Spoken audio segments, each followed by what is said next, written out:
Everyone, I am Shilpa Das and welcome to 5 Paisa IPO series. इस video में हम डिस्कस करने वाले हैं 5 स्टार बिजनेस फाइनेंस के आईपीओ के बारे में और आपको बताएंगे कंपनी की स्ट्रेंथ्स, वीकनेसेस, ओवरव्यू और साथ ही आईपीओ सिनॉप्सिस के बारे में। तो अगर आप इस वीडियो के जरिए सारी इंपॉर्टेंट जानकारी चाहते हैं तो वीडियो के एंड तक जरूर बने रहें। लाइक, शेयर, सब्सक्राइब करना बिल्कुल ना भूलें to stay updated with the latest IPO and stock market news.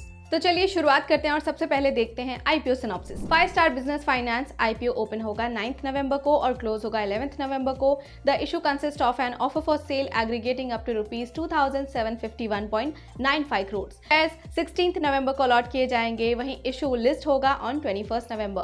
OFS के लिए एससीआई इन्वेस्टमेंट्स शेयर्स ऑफलोड करेंगे जो है worth rupees 257.10 crore. Shares worth rupees 568.92 crore by Matrix Partners India Investments. Norwest Venture Partners to offload rupees 385.65 crore. TPG Asia to offload rupees 1349.78 crore.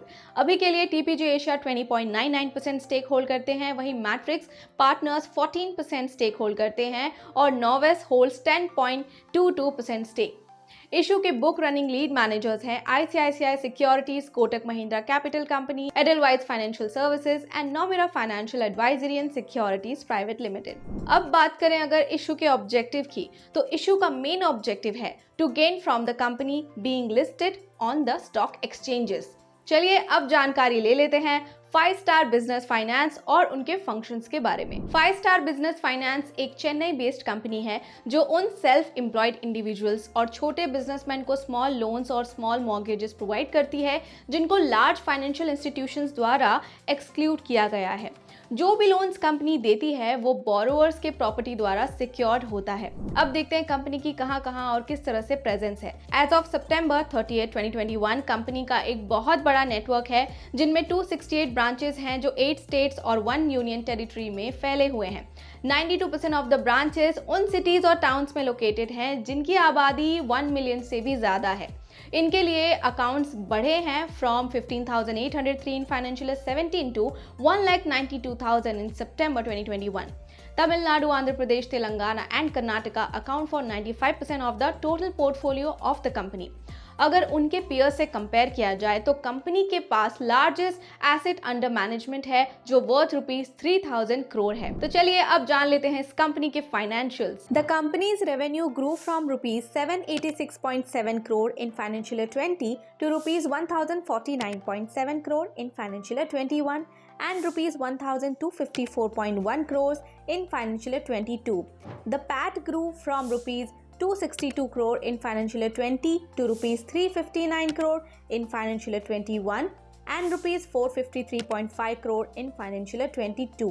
The ROA stood at 15.4% in financial year 20, 16.9% in financial year 21 and 13.9% in financial year 22. The company's total assets grew to rupees 6,343.1 crore in financial year 22 from rupees 5,793.6 crore in financial year 21 and rupees 4,353.2 crore in financial year 20. Total borrowings stood at rupees 2,558.8 crore in financial year 22, rupees 3,425.2 crore in financial year 21 and rupees 2,363.7 crore in financial year 20। जैसे कि हम जानते हैं कि strengths और risk हर company में होते हैं, तो चलिए सबसे पहले जानते हैं इनके स्ट्रेंथ के बारे में। 5 स्टार बिजनेस फाइनेंस ने फास्टेस्ट AUM ग्रोथ विटनेस किया है among its peers with more than rupees 3,000 crore in AUM और साथ ही इनके स्ट्रॉन्ग ग्रोथ और रिटर्न्स रहे हैं। साथ ही ये देश में उन कुछ इंस्टीट्यूशंस में से एक हैं जिन्होंने एक अंडरराइटिंग मॉडल डेवलप किया है जहां स्मॉल बिजनेस ओनर्स और सेल्फ एम्प्लॉयड इंडिविजुअल्स के कैश फ्लोज को एनालाइज किया जाता है उन्हें लोन्स प्रोवाइड करने के लिए। इसके अलावा कंपनी एबिलिटी रखती है to expand to unpenetrated geographical areas through its calculative approach.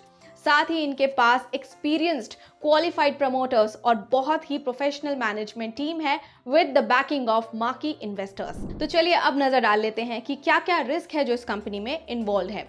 सबसे पहला रिस्क है कि बिजनेस रन करने के लिए सब्सटैंशियल अमाउंट ऑफ कैपिटल की ज़रूरत पड़ती है जो कंपनी डिराइव करती है फ्रॉम वेरियस एक्सटर्नल सोर्सेस और इसी वजह से पूरा बिजनेस पूरी तरह से इन फंड्स की टाइमली अवेलेबिलिटी पर डिपेंड करता है which is a risky factor. इसके अलावा सबसे मेन रिस्क है कि अगर बोरोअर्स लोन पे बैक नहीं करें तो, क्योंकि कस्टमर ग्रुप प्राइमरीली मिडिल और लोअर इनकम ग्रुप से है, साथ ही कई लोग फर्स्ट टाइम बोरोअर्स हैं, तो ऐसे में डिफॉल्ट की हाई पॉसिबिलिटी हो जाती है। साथ ही इंटरेस्ट रेट्स में वोलेटिलिटी भी नेट इंटरेस्ट इनकम को एडवर्सली अफेक्ट कर सकती है। तो ये थे इस कंपनी में इन्वॉल्व रिस्क। तो इस कंपनी के सारे स्ट्रेंथ्स, रिस्क और ओवरव्यू को देखते हुए आप इस आईपीओ में अप्लाई करने वाले हैं या नहीं, हमें कमेंट सेक्शन में ज़रूर बताएं। साथ ही हम मिलते हैं अगले वीडियो में एक नए आईपीओ के इन्फॉर्मेशन के साथ, और तब तक के लिए अगर आपको हमारा वीडियो पसंद आया हो तो लाइक, शेयर और हमारे चैनल को सब्सक्राइब करना बिल्कुल ना भूलें।